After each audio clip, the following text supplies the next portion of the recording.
We know managing social media manually is quite a hassle and time-consuming thing, but with Doplac CRM, you'd be able to manage your social media easily and from one place. So this is the video I'll be showing you how you can easily connect and manage your YouTube channel with Doplac CRM. Click on Social Channels under the Social from the left menu, and to connect your social media, click on Connect Social Channels. As I'm going to connect YouTube for this video, so I'm going to click on YouTube, then click on Connect.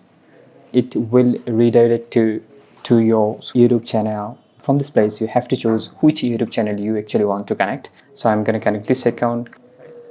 Then you have to allow all of them that Doplac would be able to manage from your end.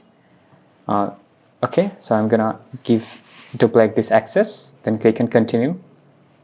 And here it is. This is the very simple way you can connect your YouTube channel to your Doplac.com account. You have to make sure that you have the admin access. You have to be the owner of the account to connect your YouTube channel to your Doplac.com account. Otherwise, you won't be able to connect. Okay. And when you are connected, then you would be able to schedule your video. You can find from here that how many video you have scheduled, how many video you have published from your Doplac.com account, and you would be able to manage easily your YouTube channel from your Doplac dashboard.